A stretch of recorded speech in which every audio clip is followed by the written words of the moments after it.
This video serves to answer some questions and address some key points raised by farmers seeking farmland to own or lease.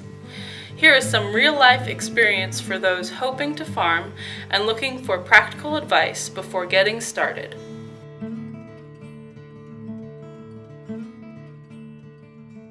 The draft I gave them covered most of, it covered the main points, this is how much I'm looking to lease, this is how much we're gonna pay for it, this is what happens if, this is my timetable that I want to have the lease land for, and then we got the termination clauses was really big to them and myself. It's got to be there, and you got to have it written down so that no one. The last thing I want to do is have it devolve into some big mess where we're not on speaking terms and we're bringing lawyers into it. That's the last thing I want to do. So it was a really good process. Wolf's lease covered everything. He went over all the details of it with me. His vocabulary is far greater than mine. He's also had more experience. Tons more experience. Yeah. But yeah, it was great. We kicked it back and forth a couple times, and I think it took us about a month and a half to get it signed. But having a mediator for this whole thing was perfect. I know the people that we rented off of, it made them feel more comfortable, and it made me feel more comfortable too. I mean, and we've got a good relationship with them now. But because of the contracts and everything was right up front, laid out on the table. There's really nothing left that is up in the air at all. So it's nice to be everybody's on the same page.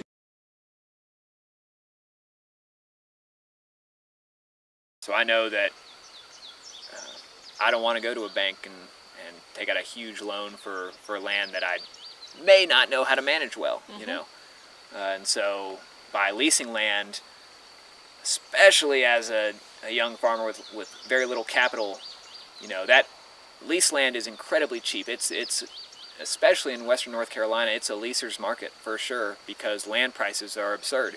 You're talking about 500 acres or $500 to manage a piece of land or to work with a piece of land for an entire year. That frees up so much capital for me to put into product that appreciates. Instead of having 1 acre of ground that I paid $3,000 for, I've got or 10,000 or 15,000. Yeah. I don't even know how. I haven't even begun to look at how expensive land is. I'm clueless. But I know that $3,000 will buy me a whole lot of pigs that will grow out in a year's time and produce a nice return. So it's all about finding ways to you invest in things that appreciate. You don't invest in things that depreciate. You want, because when it boils down to it, you've got to make money, or else what are you doing? And realizing it's a lot more difficult than I think we originally thought. That you have to have good credit, and you have to have a certain amount of money in the bank to make a down payment, and they're not going to lend to you even if you've had lots of farming experience. A bank doesn't care because that doesn't usually pay money. On top of all of that, you can't farm until you have at least some basic equipment, and even just working on farms, starting to ask, oh, how much is that, and being like, oh wow, tillers are $5,000. The cheap walk-behind tillers are $5,000. And so it's just all those little things, even going to, the store and seeing wow, this hoe is $75. And it's these little things that really add up. And there are awesome loans out there that people have taken advantage of, but I'm just really scared of going into a lot of debt in a job that isn't going to pay off a lot. And so I think that's been challenging for us, kind of accepting that. And I think that's definitely contributed to our vision changing a little too, and being well, the reality is we're probably never going to make a ton of money farming. Most jobs, you get an internship and then that feeds you into your career. So it was tough for us because we had left salary jobs because we felt like our farming skills were decreasing, and we didn't want that to happen. So we, started working on the farm, and, on paper it looks like peanuts. So like the mortgage officer we talked to just straight up was like, no way. And that's why finding y'all at FarmLink was so like hope giving, because we hadn't realized that there was a third choice. I think doing your homework and like kind of letting go of the fantasy a little bit and just being like crunching numbers is, I feel like we had this like really dreamy idea of farming.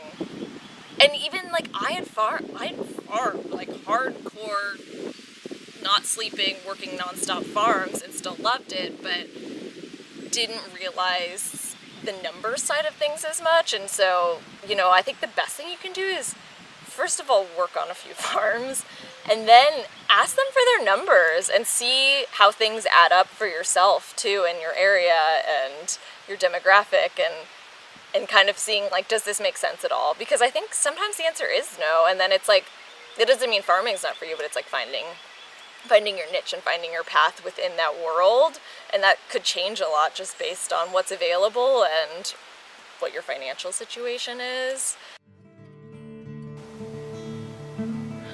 Though the road to finding land to farm can be challenging, WNC FarmLink is here to help.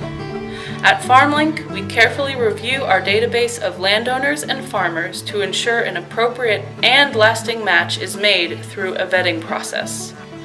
We also offer a variety of support services throughout the land matching process, which includes everything from farm financing to lease arrangements. Thank you for watching, and please do get in touch with us at wncfarmlink.org if you would like to become involved.